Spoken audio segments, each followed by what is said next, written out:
Hi friends, welcome to JVS vlogs. ఈ వీడియోలో మనం ఇన్వర్టర్ ఏసీ గురించి తెలుసుకుందాం.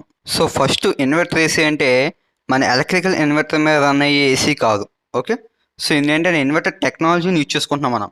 లైక్ మన ఎలక్ట్రికల్ ఇన్వర్టర్ ఏం చేస్తుంది, డీసీని ఏసీకి కన్వర్ట్ చేస్తుంది కదా. సేమ్ అదే కాన్సెప్ట్ని మనం ఇక్కడ కంప్రెసర్లో అప్లై చేసుకుంటాం.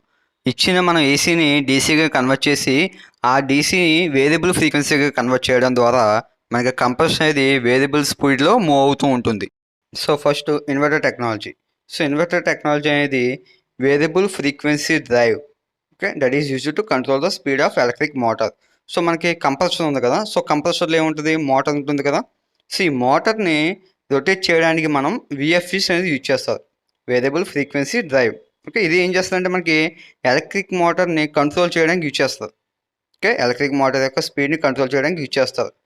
సో ఈ ఇన్వర్టర్ టెక్నాలజీలో ఏంటంటే మన ఈ కంప్రెసర్ యొక్క స్పీడ్ని కంట్రోల్ చేయడమే నథింగ్ బట్ ఇన్వర్టర్ యొక్క టెక్నాలజీ.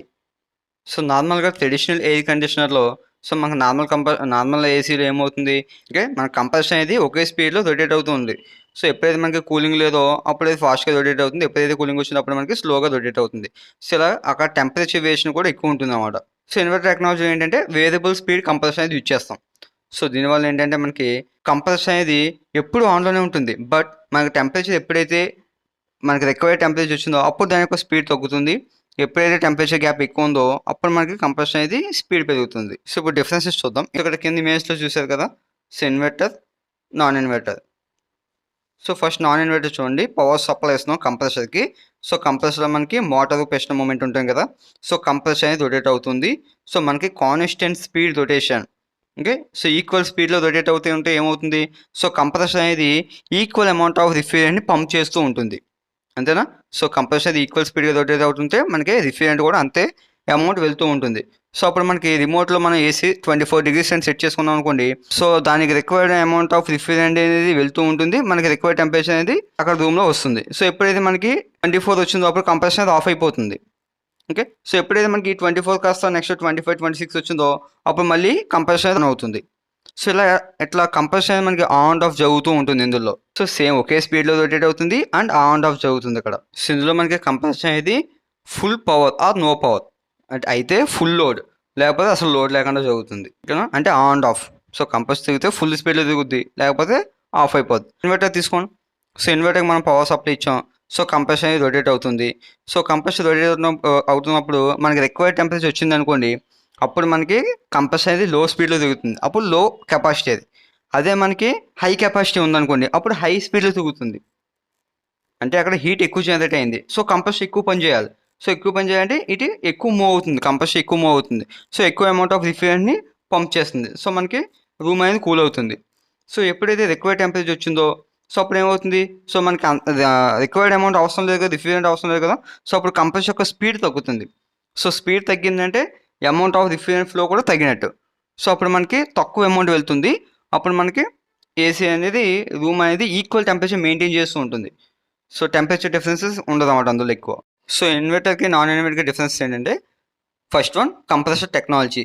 సో నార్మల్ ఏసీలో అయితే మనం ఫిక్స్డ్ స్పీడ్ కంప్రెసర్ యూజ్ చేస్తాం, అదే ఇన్వర్టర్లో అయితే variable speed compressor. Okay, normal ఏసీలో మనకి ఆన్ అండ్ ఆఫ్ అవుతుంది, ఇన్వర్టర్ ఏసీలో ఆన్ అండ్ ఆఫ్ అవ్వదు. ఓకే, దాని యొక్క స్పీడ్ మాత్రమే ఇంక్రీజ్ ఆర్ డిక్రీజ్ అవ్వడం జరుగుతుంది. సో దీనివల్ల యూజ్ ఏంటంటే మనకి కంప్రెసర్ ఆన్ అయ్యి ఆఫ్ అయింది అనుకోండి, సో ఆఫ్ అయిన తర్వాత ఆన్ అయ్యేటప్పుడు అది ఎక్కువ పవర్ని తీసుకుంటుంది. అదే ఇన్వర్టర్ అయితే కంప్రెసర్ ఆఫ్ అవ్వడం జరగదు కదా, సో అప్పుడు మనకి కరెంట్ పవర్ కన్జంప్షన్ కూడా చాలా తక్కువ అవుతుంది. ఎనర్జీ ఎఫిషియన్సీ అంటే అదే, ఓకేనా. సో అది కన్జంప్షన్ చేసుకునే పవర్ అనేది ఇన్వర్టర్లో తక్కువ ఉంటుంది, నాన్ ఇన్వర్టర్లో ఎక్కువ ఉంటుంది. ఎందుకంటే నాన్ ఇన్వర్టర్లో కంప్రెసర్ ఆన్ అండ్ ఆఫ్ అవ్వడం వల్ల అది ఎక్కువ ఎలక్ట్రిసిటీని కన్జ్యూమ్ చేసుకుంటుంది. ప్రైస్లో వేరియబుల్ స్పీడ్ కాబట్టి సో అక్కడ పవర్ కన్జంప్షన్ అనేది చాలా తక్కువ ఉంటుంది.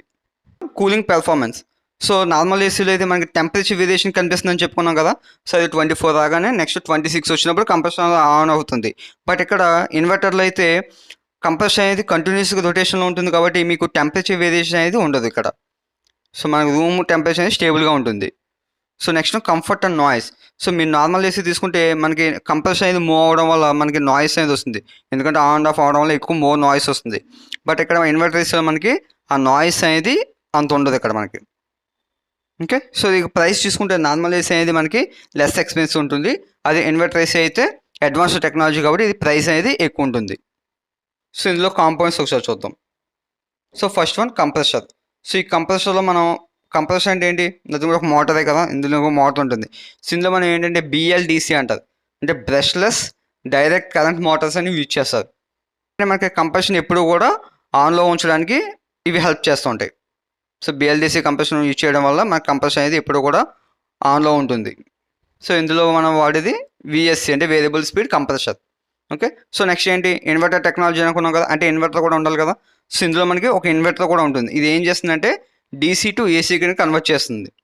ఓకే, సో ఓకే మనకు పవర్ వస్తుంది కదా, సో దాన్ని డీసీని ఏసీకి కన్వర్ట్ చేసి మనకి ఈ కంప్రెసర్ యొక్క స్పీడ్ని కంట్రోల్ చేయడానికి ఈ ఇన్వర్టర్ అనేది యూజ్ అవుతుంది.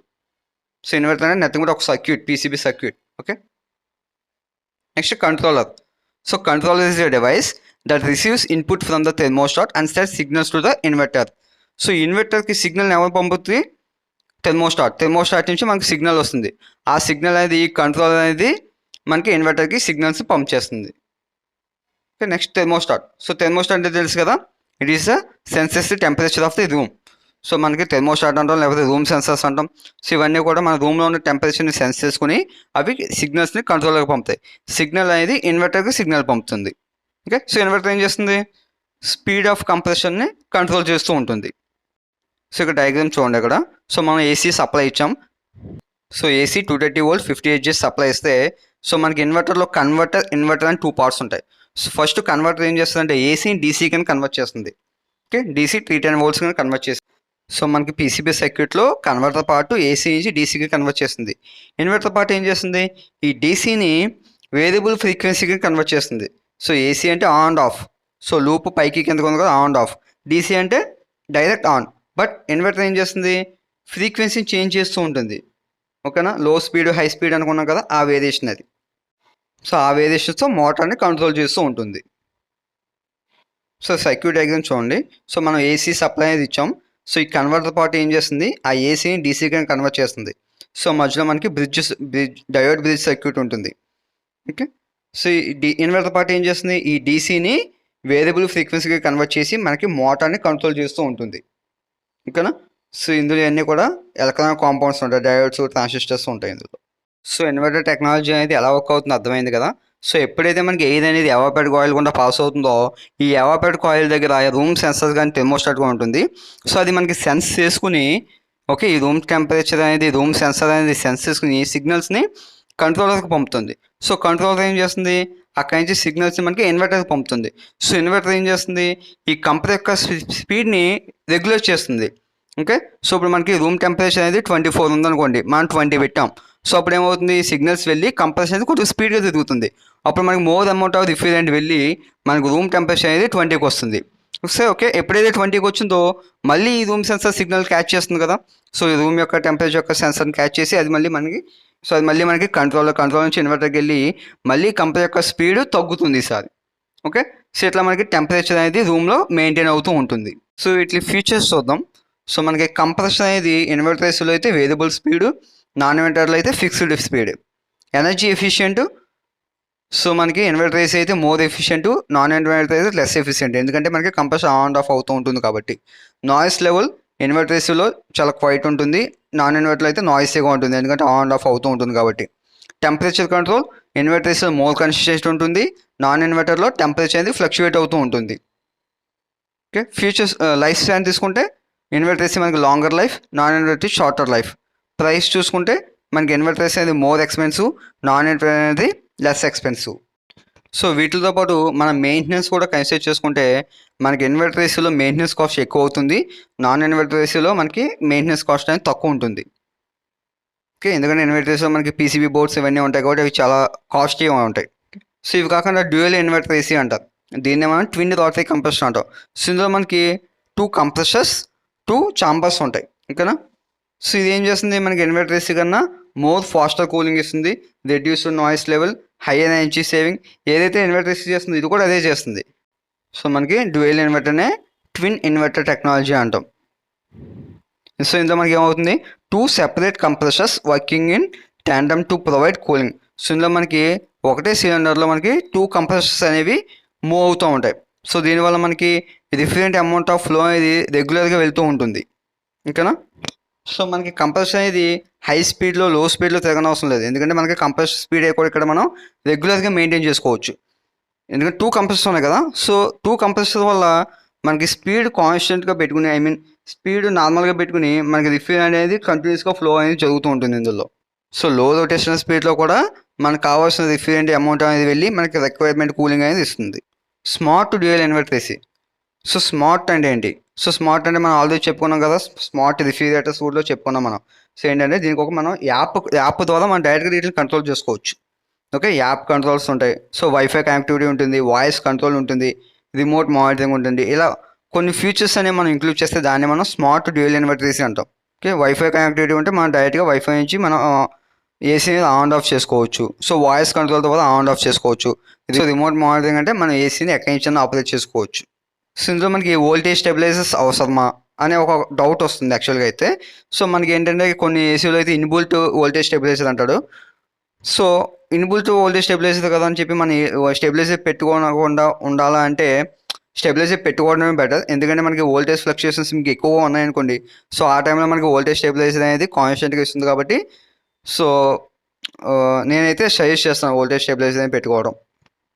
ఓకే, సో అది ఇన్వర్టర్ కావచ్చు, నార్మల్ ఏసీ కావచ్చు, డ్యూయల్ ఇన్వర్టర్ కావచ్చు, స్మార్ట్ ఇన్వర్టర్ కావచ్చు, దేనికైనా కానీ మనం వోల్టేజ్ స్టెబిలైజర్ పెట్టుకుంటే మనకి వోల్టేజ్ ఫ్లక్చుయేషన్స్ ఎప్పుడైనా వచ్చినా కానీ సో కాన్స్టెంట్ పవర్ సప్లై వెళ్తుంది కాబట్టి better to place A voltage stabiliser. So I hope ఈ వీడియో మీకు నచ్చింది అనుకుంటున్నాను. వీడియో నచ్చినట్లయితే లైక్ చేయండి, షేర్ చేయండి అండ్ ఛానల్ని సబ్స్క్రైబ్ చేయండి. Thank you for watching.